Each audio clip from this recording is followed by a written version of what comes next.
Sigma, Skibbity, Riz, Ohio, Cocomelon, Linkybox, yeah! If you're in school right now, or go on TikTok or YouTube Shorts a lot, you've probably heard these brain rotting terms before, and maybe even use or watch some of them. Part of being a kid is saying, doing, or watching some stuff that make older people question what we're doing with ourselves. However, it's becoming a problem now. We're at the point where brain rot is literally consuming young people, to the point where it's drastically affecting their behavior, social life, academics, and so much more. So how did it get this bad? And what are the effects? Gen Alpha kids are born in 2010 and after, so for every generation before that, our childhoods were much more simple. We went to school, behaved for the most part, and corrected ourselves when we didn't. We played outside with friends and spent hours talking. Without much technology, we enjoyed nature and in-person interactions. The technology that we did have, it wasn't advanced, but we still had fun with it. Instead of TikTok and YouTube, we watched our favorite shows on Disney, Nickelodeon, PBS, or whatever was available on TV. We played on basic gaming consoles like the NES, N64, and GameCube. Our language was also more straightforward with just a little bit of slang from Gen Z thrown in there. Gen Alpha, however, is the first generation to grow up with advanced technology. Their childhoods are vastly different from ours. Instead of watching Disney or Nickelodeon, they go on YouTube or TikTok. Instead of playing Mario Bros on the NES, they're playing Roblox. And while this is not necessarily bad, the way it's made and consumed can be problematic. In the next section, we're going to explore different types of brain rot and their effects on Gen Alpha's minds. Gen Alpha isn't watching TV shows anymore. It's what's on the iPad that keeps them hooked. Instead of shows like Team Umizoomi, Cat in the Hat, or Bubble Guppies, kids are watching Skibbity Toilet, Cocomelon, Linkybox, and other YouTube channels that I genuinely question why they exist. The main problem with these videos or channels is how they structure their videos. Going a little off topic, ever since TikTok was created, our attention spans are so bad. Goldfish could probably focus more than we can. We can't focus for 10 seconds without diverting our attention to something else. Gen Alpha is no exception. So for people to keep Gen Alpha hooked, they have to scream loud, add tons of colors, and basically overwhelm a 7-year-old's brain. And these videos are also made with a ton of cuts to make sure that they watch to the end. Their brains are being flooded with so much dopamine that it overwhelms their brain and hooks them for as long as possible, so they won't click off. Content is increasing in volume, which exhausts our attention, and our urge for newness causes us to collectively switch between topics more regularly.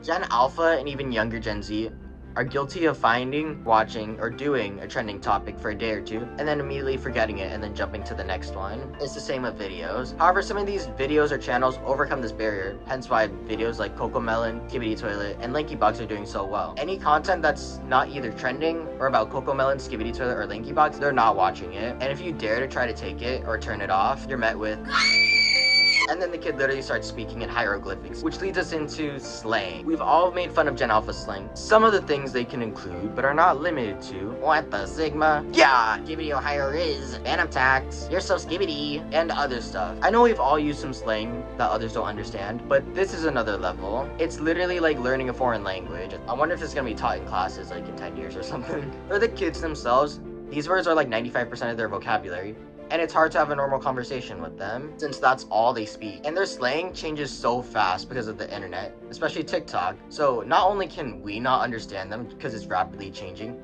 but teachers can't understand them or help them. Their reading and vocabulary levels are really far behind compared to where they should be. Can't decode. They have no vocabulary, no background knowledge.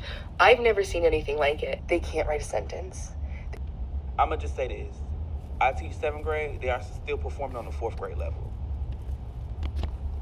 Which leads to a poorer academic performance and a communication barrier, especially in reading. Any word that's longer than 7 to 8 letters is foreign to them. Teachers try to help, but kids are super rebellious and they get distracted easily now. One of the things they do is play games during class, which leads us into games. One of the most popular games for Gen Alpha is Roblox. Roblox itself isn't that bad, but it's what they do on the platform. E-dating used to be a bannable offense on Roblox before, but it's gotten so bad to the point where Roblox just gave up and allowed it. Even before that, people were still e-dating and doing some freaky stuff like in Meep City parties. There's also so many free Robux scammers that create free Robux obbies, and at the end, make you type your account info to get Robux. And many other games have gone through this problem as well, like Fortnite. Going back to games in general, another game topic we have to talk about is mobile games. Most mobile games are atrocious.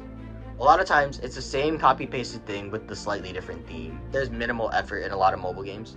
I know some of them can be really good, like Clash Royale or Brawl Stars, but a lot of the times, it's literally just like either a Candy Crush copy or just something else. There's also games like About Twerk Race 3. which is just like, I don't even know. Also, these games have a lot of ads and loot boxes that try to get kids to spend their money by promising them that what they'll get is something that they can't pass up. So they'll steal their parents' credit card and buy it, only to get scammed or for the thing they bought to not work. These kids are still learning, so they don't have the ability to rationalize what they're doing. Also, they're not financially literate, so they don't know the true value of money and just spend it. Oh, and if the power goes out, it's game over. So how does brain rot affect Gen Alpha and the rest of us?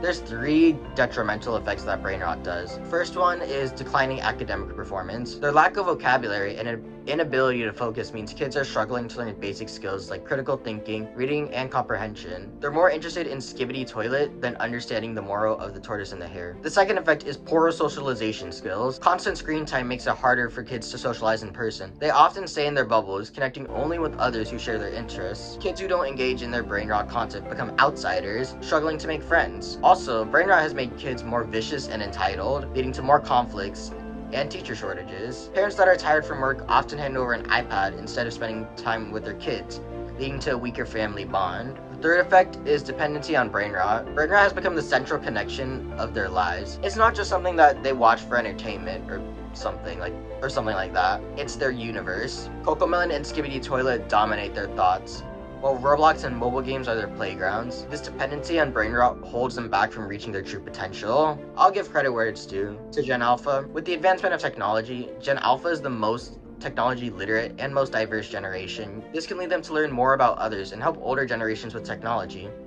They can also learn so many things at their fingertips if it's used right. In the end, Gen Alpha is a unique generation of kids with questionable interests. Their brain rot is what makes them so interesting that everyone on the internet's talking about it. I wonder how they'll act in 10 years. Maybe the cycle's just gonna repeat. But if you guys made it to the end, thank you so much for watching. What do you guys think? Do you agree with what I said? Am I completely wrong? Let me know in the comments below. And if you enjoyed this video, please like and subscribe to join the Brainiac family. It also really helps me out. I'm DanDaSmartie, and thank you for watching.